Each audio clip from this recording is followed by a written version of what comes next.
Hello, everybody. Welcome to another live webinar hosted by Carbonhound. We're really excited to bring you this conversation today and this presentation. It's a step-by-step guide on how to complete the CBAM Communications Template for installations, which is definitely a mouthful. And having talked to a lot of people who have had this come through their inboxes, whether you're a stamper or a fabricator or you make fasteners or whatever it is that you do, we know that this has been a bit of a hot topic, and something that's been missing is like, okay, how do I actually do this? I see this coming through, I see this Excel spreadsheet, but what do I do with it? So we're really excited to talk to Vanessa today, and she is going to go through step by step what it looks like, how it works, and practically how you actually manage this. So Vanessa, over to you. She is our climate action manager at Carbonhound and has had a lot of really cool experience with this template and is our resident expert. So over to you, Vanessa. Thanks so much, Lauren. And I'm super excited just to kind of go through the step-by-step guide today and also share a bit more information about the template and about CBAM in general. There's just so much happening in this space right now, and we're supporting our manufacturing customers today and being able to successfully complete this template. And we hope we can get more people to feel confident when they're submitting it to their customers as it comes up. So without further ado, we can get started with just agenda, what it's going to look like today. So we're going to do a very high-level CBAM overview. If you want more of an in-depth review of what the CBAM is, we did host a webinar back in August, so that's available via LinkedIn as well. So be sure to check that out. Next, we're going to do just a review of the reporting timelines as well. And after, we'll also do just a data checklist just to see, okay, what exactly do you need in order to successfully complete the template? And then we'll actually go step by step on the template and address all those different tabs that require different inputs. And then if time permits, we will have a Q&A session. That being said, please leave any comments throughout, comments or questions throughout the webinar, and we'll be sure to answer them either on the webinar itself or later on. And so what even is the CBAM? So it's kind of this abbreviation that's been tossed around within the past year or so. And so it's the EU Carbon Border Adjustment Mechanism. And it's an EU policy that's been designed to address carbon emissions associated with imported goods. So it essentially imposes a carbon price on the imports of certain carbon intensive products. So things like cement, steel, iron, fertilizers, hydrogen and aluminum, all aligning with the EU's own carbon pricing under the emissions trading system, or the ETS. And then the purpose and the objective of CBAM is that it really aims to prevent carbon leakage, where companies move production to countries with more relaxed emissions regulations to avoid these EU carbon costs. So it's more of like getting everyone onto the same level playing field when it comes to paying this additional carbon cost. And ultimately, the EU has taken part in this Green Deal strategies to cut down GHG emissions by 55% by 2030. So that's just in a handful of years now, and really reach carbon neutrality by 2050 as well. And so when we look at the timeline of the CBAM, so we start as far back as October 2023, so a little over a year from today. So that was actually when the first CBAM reporting period started. And then beginning of this year is when the first deadline for importers with default values took place. And then halfway through the year in July, this was actually the last submission with default values where they were allowed. So these default values are the values that were provided by the EU to be able to input into your template as kind of estimates, or kind of these placeholder estimates for your products that you were submitting on. So after that point, now October 24 was the first CBAM submission that required supplier activity data. And what that means is starting to engage with suppliers that are part of your production processes that you're purchasing from, and trying to actually engage with them and get real data to supplement your CBAM template. And then from October 2024 to December 2025, you're going to be having these up quarterly supplier CBAM submissions as a requirement for the remainder of this transitional period. And then starting in January 2026, that's when CBAM is, in full effect. And then there are some financial consequences that can take part in this. And so, how it really works is this transition period from October 2023 to December 2025 is really designed to prepare importers and industries for the full implementation of CBAM, which will come into full effect in 2026. It is a very, complex regulation. So this is going to allow and give importers time to fully engage with their supply chains before they have to start paying heavy fines for miscalculations. So yeah, this transition period really focuses on reporting emissions data rather than imposing any financial charges on carbon content. So yeah, there's a little bit of room and opportunity to work with folks to kind of get a better understanding of your emissions, the carbon content with your different CBAM goods, and kind of this not necessarily a grace period, but it's an opportunity to really improve over time and kind of get a hold on what exactly this reporting is going to look like eventually. And then in 2026, importers are required to purchase CBAM certificates representing the carbon emissions embedded in the imported goods. And the price of these certificates is pegged to the EU's emissions trading system, or ETS, carbon price, ensuring that all the imported goods have similar costs for carbon emissions as goods that are imported in the EU as well, or produced in the EU rather. And so when it comes to, speaking to manufacturing customers that we work with, just other manufacturers, just in general, as well, we do hear a lot of different challenges that companies are facing when completing the CBAM. So some things include, companies must track the carbon content of their products. And so a lot of folks might think, what does that even mean? So there's this whole notion of having to educate folks on CBAM. So companies may need to educate and train even their suppliers on emissions reporting, which requires resources and time investment. And there's this whole idea of also data reliability too. So knowing and being able to ensure that emissions data that are being captured, whether it's direct emissions, measurable heat, things like that, is accurate and is complete.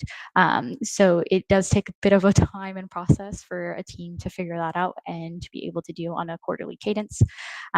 Next is just they must obtain accurate emissions data from their suppliers. So again, because we've surpassed that July 2024 milestone, you are required to start engaging with your suppliers to get more accurate data for your communications template.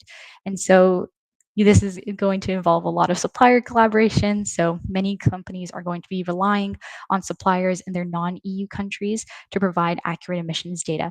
So again, this can be very difficult to obtain and verify, especially if suppliers aren't familiar with EU standards or GHG emissions reporting as well. Next, there's also, managing those different data sources and data streams to complete the template. So not only are you looking at your own emissions and also collecting, your activity data related to scope 1 and scope 2, but you're also engaging with suppliers as well. So just being able to collect all this information coming from different sources can be quite complex. And there is a level of complexity as well when it comes to emissions calculations as well. So it does require some technical knowledge, which many companies may lack if they don't have, a dedicated sustainability team or a dedicated team member focused on the CBAM. Next, and kind of the one that we're going to be talking about today, is also just completing the communications template on a quarterly cadence throughout the transitional period to meet deadlines and expectations. So the template can come across as very complex, and it could be very time consuming, especially for those with very complex supply chains as well. So today we'll be going through that flow, but again, it is a time investment that would have to be done on a quarterly cadence, at least throughout the transitional period. And so we did a little bit of an overview of the CBAM. So now we can actually get started on how to complete the CBAM communications template for installations.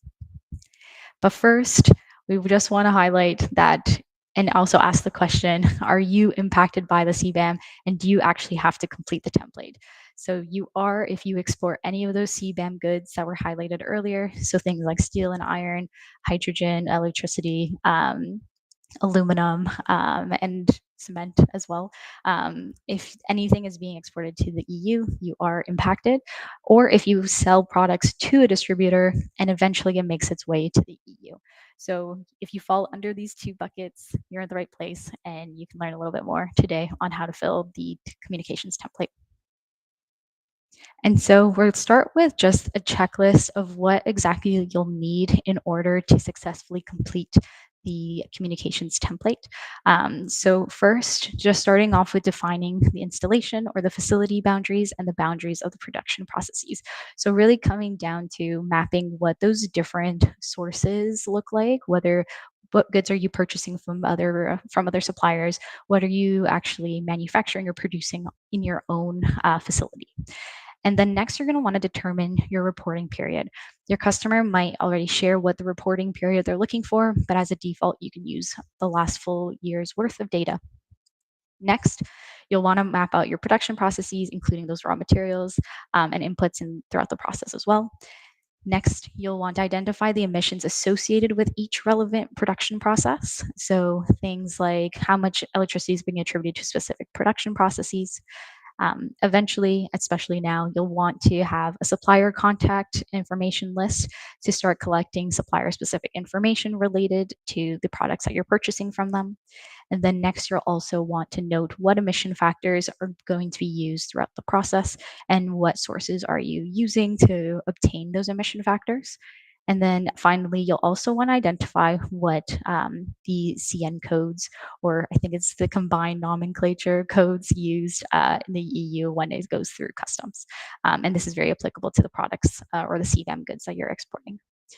And so this is generally what you're going to need in order to successfully complete the template. And now we'll actually shift over to the actual template itself and start to go through kind of all the different tabs in kind of reviewing the template and also how you can complete the template itself. And so kind of starting off with this tab here is kind of just an overview of what is expected to complete. And so throughout the template, you'll see a lot of yellow, light yellow, green colored cells. And so if anything that's yellow, you'll actually have to indicate you'll have to actually apply an input of some sort into that cell. If it's light yellow, it means it's an optional field, so you actually might not need to you might not have to input anything in there unless it's applicable. And then green is anything that's been calculated on your behalf. So this kind of template is already pre-coded to do a lot of the calculations on your behalf. So it is relying a lot on those yellow cell inputs that you input throughout the way. And then on the side of the template too, you will see just a combination of these white, red, and green color cells as well, very at the far corner. And this will just indicate, if an entry is required. Red will indicate if something is missing or if something has been done incorrectly, and green will also will indicate if it has been successfully inputted and there's no need to fix anything. That being said, there is an opportunity in which, oftentimes if you're doing your own data, there is room for error. This template will not catch all of those errors. So if there's things that can be drastically big and different in terms of emissions and things like that, it is good to have a second pair of eyes or work with other folks in order to make sure everything looks good. Because it could be a drastic difference, but the template won't catch it. They'll only capture minor things, like things that are wrong or things that they catch. So it's still good to have a backup second review of all of the data that's being inputted onto the template as well. And so next, after this sheet here, we also have the code lists. So if you go into here, you'll see a bunch of codes just for different regions, different countries. And then at the very bottom as well, you'll also see those CN codes that I was referring to a little earlier. So I said combined nomenclature, but it is common nomenclature. So this is just this very specific subcategories within the CBAM goods categories. So this will be kind of a point of reference because it will be required and needed in your template. And then next is when we actually start to get through the actual template and kind of the meat of it all. And so you're going to want to start with just indicating what your reporting period is.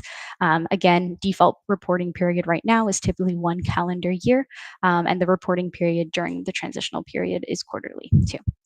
Then you're going to want to highlight just general information about the installation. So, any housekeeping and admin related items to your facility. If you produce goods in one facility, you only have to complete this template once.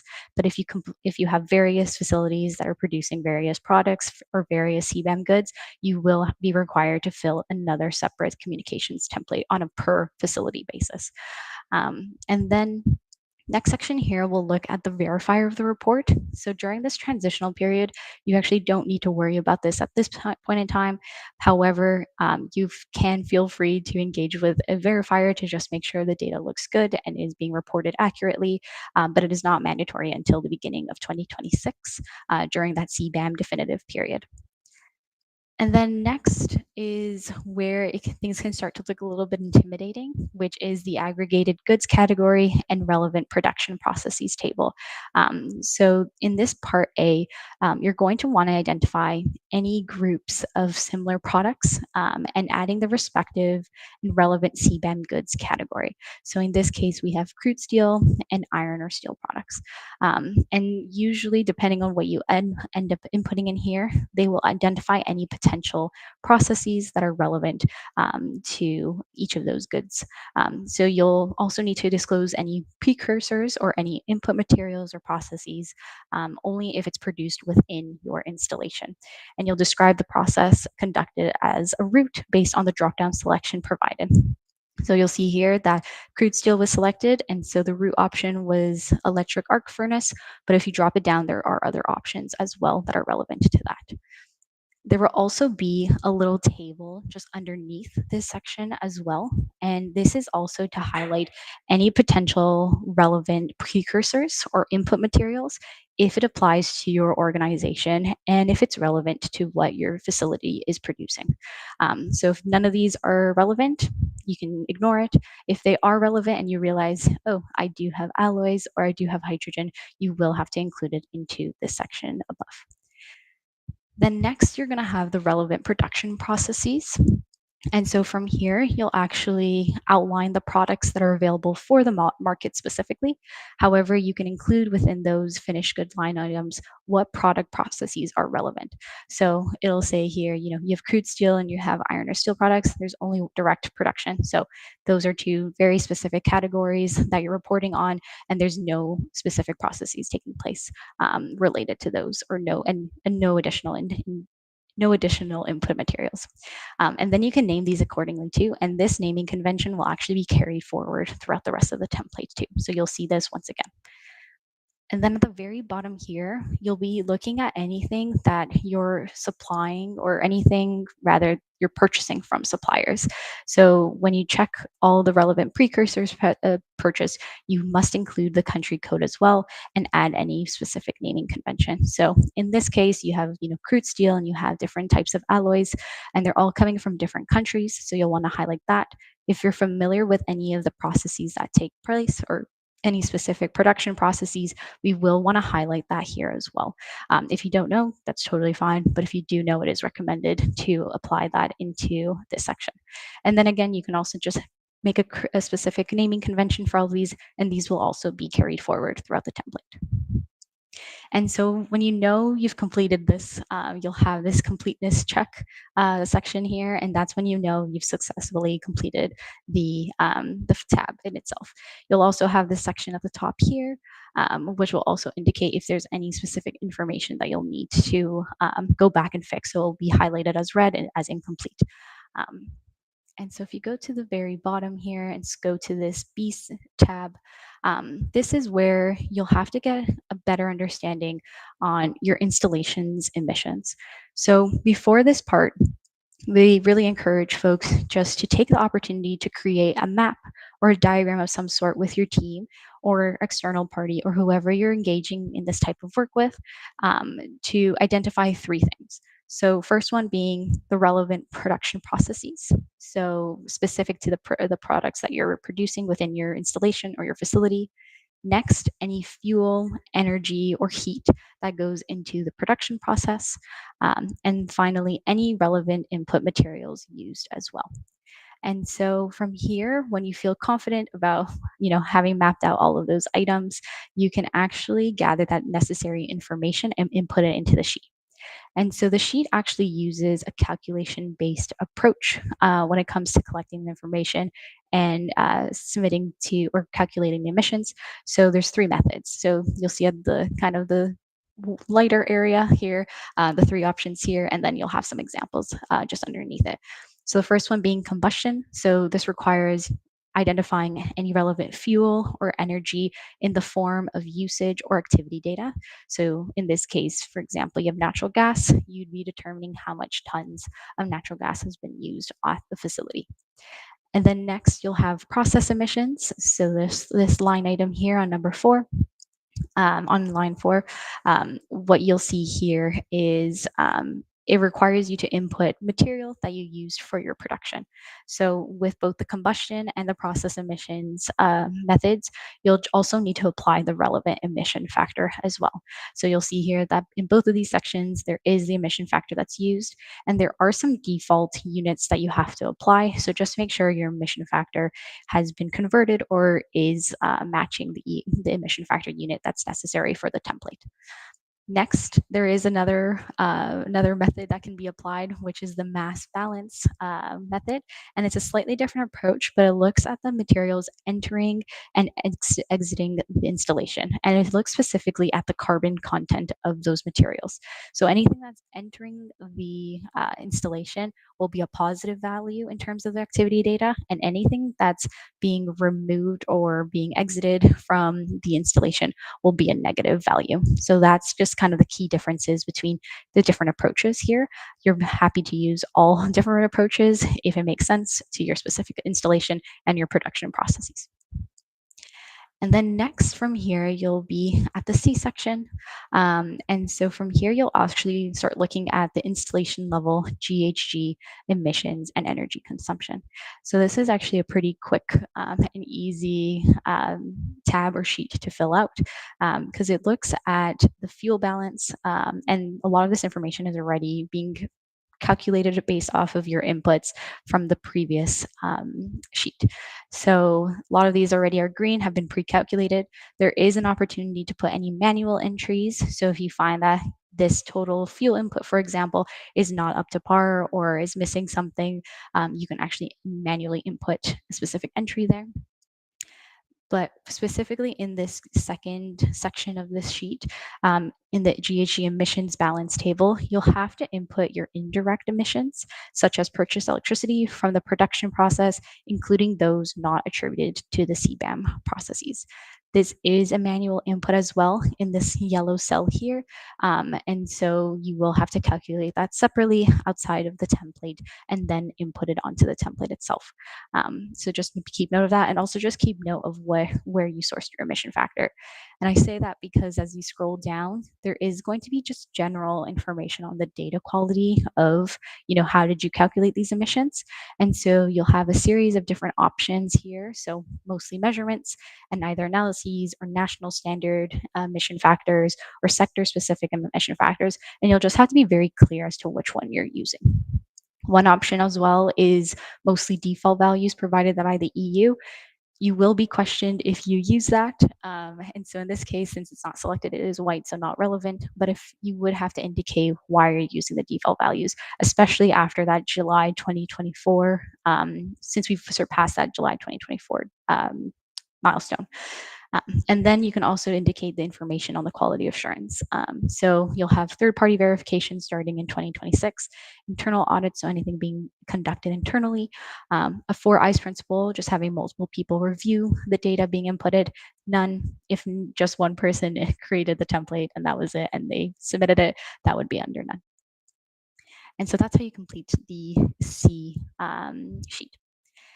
And then next we want to go into this processes sheet in the template.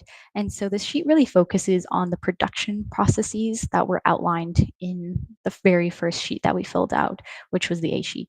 And so for all the production processes, you'll have to disclose the total weight of goods from each goods category and also the amounts and input it into the amounts column rather.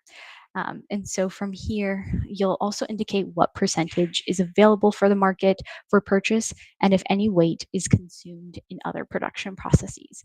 So you'll see, for example, the electric arc furnace, including continuous casting, specifically crude steel. We only indicated earlier that we use the electric arc furnace, so that's been indicated. And so no other tons or amounts of product are being used in other production routes. It's just simply the electric arc furnace. So you'll just want to disclose that. And then in this case, we do want to indicate that, good portion of the total amount is being produced for the market, and only 45% is produced for the market specifically. And that's totally fine if you're using it for other processes or for non-CBAM good businesses or arms of business. That's totally fine. You'll just have to disclose that. And then you'll do the same thing again when it comes to the other production process as well. So you'll just have to fill out any relevant sources of measurement also when you scroll down here. So we'll ask you things like, is there measurable heat, or is there waste gases or indirect emissions like purchased electricity? You can indicate whether that's true or false. And then based off of your response from here, this will open up whether or not it is applicable. So because we said false to both measurable heat and waste gases, these two have been grayed out. But you'll still have to input anything that's directly attributed in scope 1, for example. So, the fuel, anything related to natural gas, things like that, into here, specific to this production process. And then you'll also do the same for the indirect emissions as well.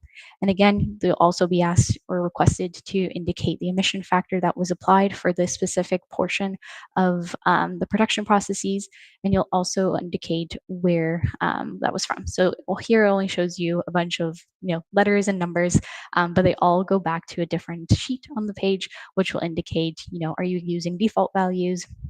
Are you using the international agency, the IEA, for example, and other items as well? So there's different options of where you can source your emission factors. And then you'll just have to repeat that section again if you have more than one production process. So again, you have the rolling, milling, mill, and finishing, indicate how much tons was produced, and then how much is available for the market, whether that's 100% or not. You just have to disclose that. And again, if there is measurable heat, waste gases, or indirect emissions being attributed to this specific production process.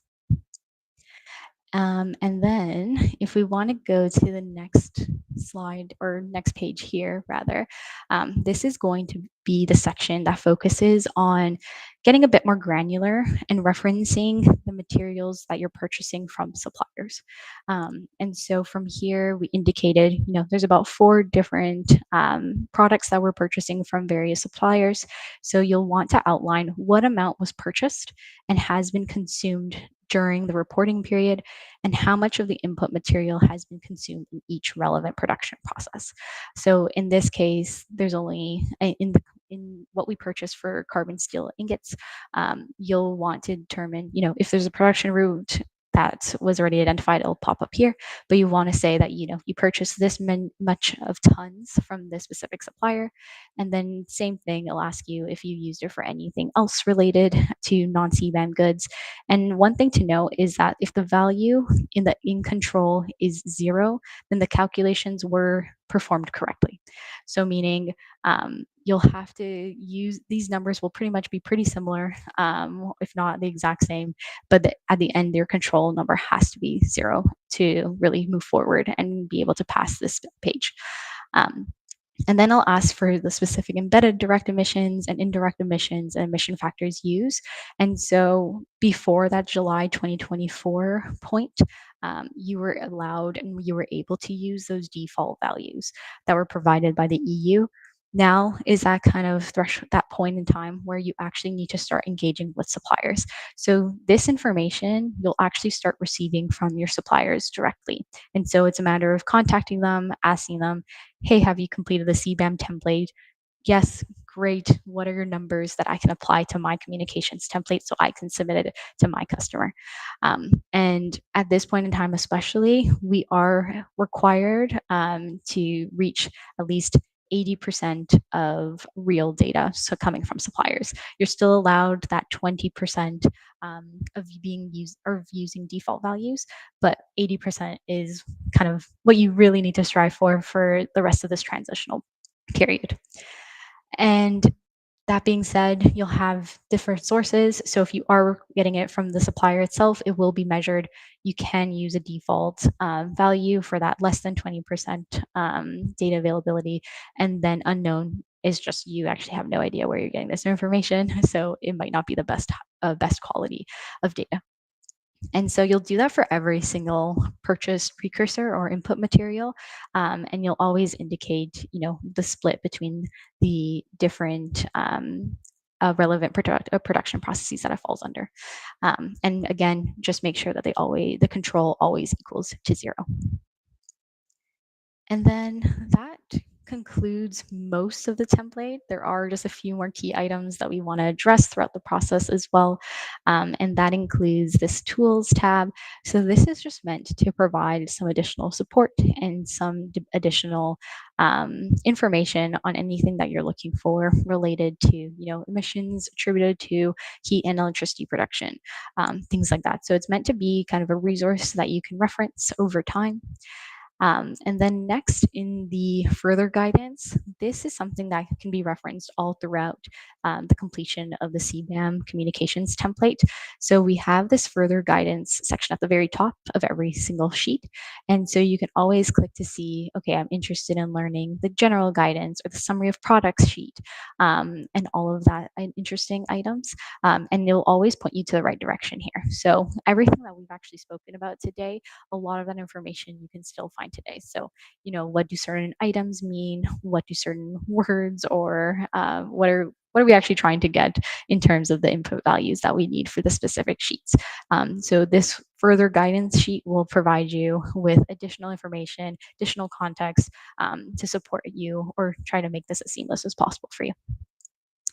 And then if you go into the summary processes, this is actually just a summary of everything that you've inputted onto the template at this point in time. So it's gathering all of your inputs from the previous pages from A to E, and it's just kind of a high level summary of everything. So this is actually what a lot of customers are going to be looking for specifically. And so if you feel comfortable or if you don't feel comfortable sharing the whole template and how you filled it out, you only really need to share this specific sheet with them. However, it is still encouraged that you share the whole template so they can kind of track and see if there's anything that they want to flag as well. So it's more so, especially during this transitional period, you do want to feel confident about what you're submitting. So giving them the full context does allow them to kind of go back to understand, okay, what specific key bits of information do I need, or should I be questioning if it does seem a bit extreme or drastic. But this is essentially the summary that they're looking for. Specifically as well, this section here, which is the specific embedded emissions, both direct and indirect. And so it'll be these two columns here, for example, that they'll be looking for to understand a little bit more and how it applies to their specific template. And so if we just go to the next one here, let's go over here. Okay, and then if you go into the summary products, this will be the last part of the template that you'll have to complete. And so this will summarize all of those production processes that you've already summarized or identified in the first A sheet. And then you'll also just have to disclose what the CN codes or those common nomenclature values are when it comes to what's being exported or into the EU. So this can be a combination of, iron and steel, or other CBAM good products as well. So you'll just want to make sure that's being identified. And then if you have a specific product name that you use as well throughout the process, we also want to highlight that too, just to make it simple as well. A lot of times the customers are getting this information from the EU customs, so they know exactly the amount that's being sent to them or the amount that's coming through.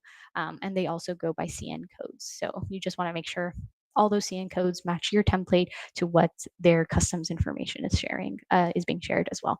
It's just for the sake of consistency and to make sure that everything has been completed correctly. Um, and so that completes everything. The last sheet really is just a summary of everything from the summary products as well. So it just includes just the summary of those CN codes too. So yeah, so that kind of concludes how or what's needed in order to complete the CBAM. Again, this is just an example of what the EU has provided. They do have examples for every single different CBAM good. So if you're interested, or cement is applicable to you, or hydrogen is, they do have examples available that you can kind of cross-reference and just guide you a little bit more, especially as you're starting to kind of undertake this communications template. So it is a valuable resource to kind of get acquainted with and start learning more about. But yeah, that is the summary of the CBAM communications template. So as we look into kind of the last part of it, in summary, when it comes to the template, at a high level, when it comes to sheet A, you're going to be determining the installation's boundaries, including those production processes. Sheet B and sheet C is all about quantifying your greenhouse gas emissions. So where can you allocate those information related to purchase electricity, natural gas, fuel, anything related to your production processes. Sheet D processes focuses on attributing emissions to the specific production process taking place at the installation level. Sheet E looks at the purchase precursors, so any embedded emissions from precursors to processes. And this is where a lot of that supplier information is going to be relevant and necessary in the template. And then finally, that summary processes and summary products, where it kind of just summarizes everything that you've inputted onto the template, is just simply you reviewing the specific embedded emissions of the good. So this just kind of a gut check that everything looks good. And if anything looks a little off, you can always refer back to the respective sheets just to make sure that everything has been completed correctly. So yeah, that's the template summary. Okay, awesome. Thank you so much, Vanessa. I know that's, the second or third time that I've been walked through the sheet step by step, and it still feels so dense. And I know that they've been really comprehensive in the information that they're trying to collect. But it's really just, yeah, it's important to go through it in such detail. So I think we just wanted to ask a couple of questions because I know I've been having conversations with a lot of installations or companies who've got these requests, and there's a few themes that come up. So I just have a few questions, and then again, if anybody in the audience has questions, feel free to leave it in the comments on LinkedIn. But something that comes up a lot is what is kind of, the first thing that a company can do, or what like steps can a company take to actually prepare for CBAM? Like what actionable steps other than the template itself? Yeah, for sure. So I think one really interesting thing is just understanding a lot about your own installation and your processes. We've seen, different kind of companies in different stages. So some folks have gotten one request, one customer or one company has received 10 plus requests. So it really varies on, the motivation to want to complete this, because maybe that one customer is really tiny, doesn't make up too much of your revenue, but you still want to appease them, but it might be kind of a later issue, or, a later priority for you. So I would definitely suggest, even just starting to quantify your scope 1 and 2 emissions. It's just an easy way to kind of identify, okay, where do our direct and indirect emissions lie, and starting to map out what those production processes are, and also starting to engage with your customer service teams who are working with various customers, or folks who are working with suppliers, to start figuring out, okay, where do kind of these CBAM goods, where are we actually getting these precursors or these purchase materials from our suppliers? What regions are they part of? Should we start kind of starting to have conversations with them and seeing if they've been impacted by the CBAM? So do they even have this data available? Like, is it going to be readily available for me to even apply it to your template?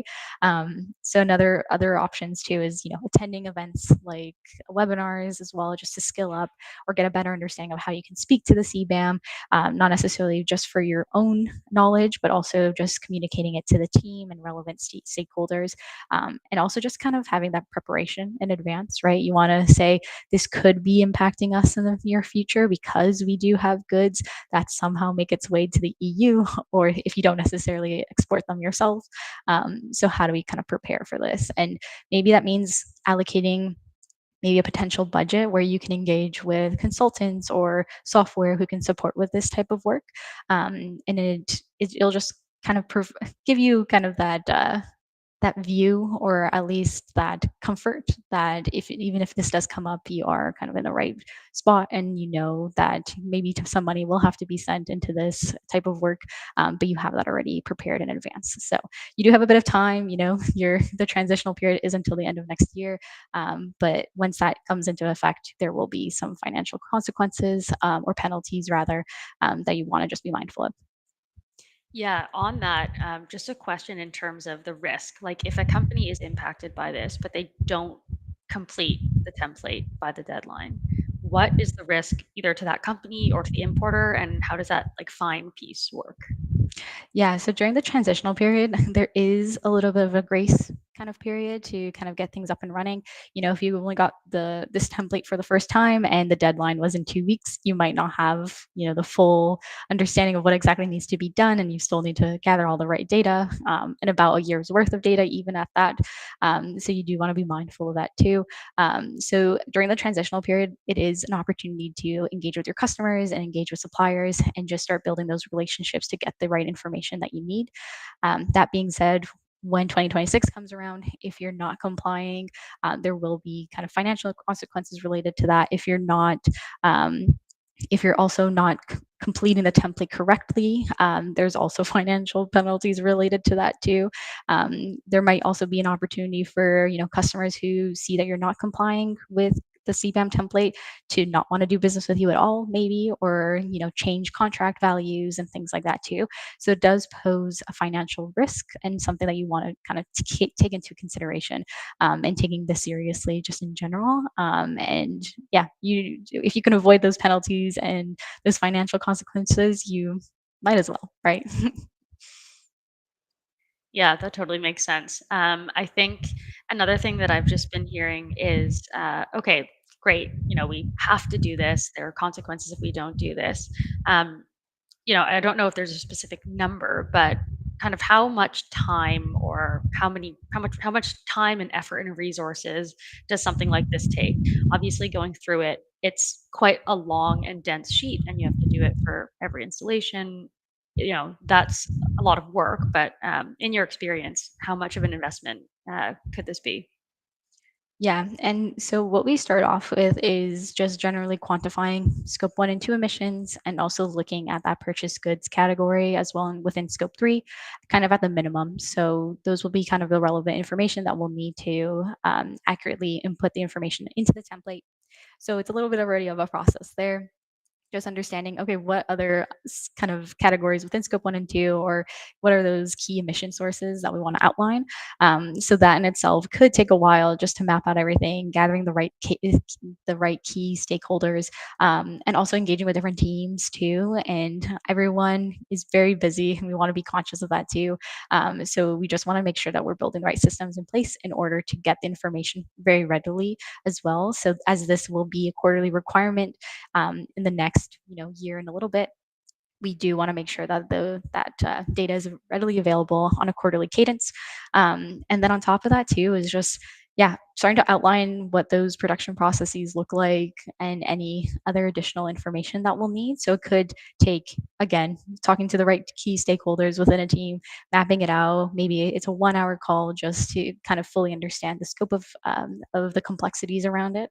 And then, especially at this point in time, is also starting to get that information around suppliers and how can we engage with those suppliers and get the information that we need. It is a small portion of information that we need from them if they've already completed the CBAM template.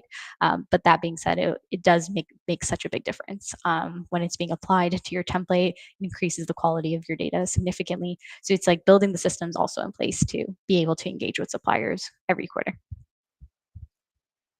Yeah, awesome. I know also in the experience with working with suppliers, as you've mentioned, estimated data isn't going to be good enough, and engaging your suppliers can take months or even, years, depending on how many you have and how complicated they are and the type of relationship you have with them. So that makes a lot of sense. Um, I think the last thing we wanted to do is just kind of share different ways that companies approach solving this problem or addressing the template. And there's lots of different ways you could go about it. Obviously, if you have a step by step guide like this and you have an internal resource like a sustainability person, or maybe there's like a reporting or a risk person that has the capacity to do this themselves or has the expertise, of course, you can complete this internally. If you are looking for external support or resources, there are companies like ours who provide a software solution in combination with obviously the one on one support that people like Vanessa provide to you. And there's also lots of other consulting companies that can engage with you on like a consultant basis and might use something like Excel spreadsheets or data surveys to collect that information. But there's lots of different ways of doing it, and we'll just really quickly look at what we can do as part of this process. So we work with companies who are impacted by CBAM and have helped them complete this kind of with them and on their behalf. And our process is really in automating your emissions data to set that baseline and to use as part of that CBAM template. We'll help you identify and automate those CBAM products, and can even engage with your suppliers on your behalf if that's something that you're looking to outsource as well. And then we actually complete that communications template on a quarterly basis as well for all of the installations and all the different templates that you would need to do based on the assessment that we do. Um, yeah, anything else that you sort of wanted to add, Vanessa, or any comments on that? No, you got it. Nice. Um, okay, amazing. Well, we'll leave everybody with just kind of the offer to help. No, obviously, pressure on anything, but feel free to reach out to us at hello@carbonhound.com or just fill out a form on our website if you want to have a conversation about where your company is at, if you want to hear how we've helped other companies, or you just want to hear how other companies are actually doing this and a little bit more about what the process looks like. We're always happy to just share the information that we've gathered, having done this ourselves. And we can also send you that step by step guide as well if you do want to take this internal or you just want to do a little bit more research. So, yeah, we'll leave you with that for today. And as always, feel free to email us, call us, whatever it is, with any questions to follow up. And hope you have a great rest of your day.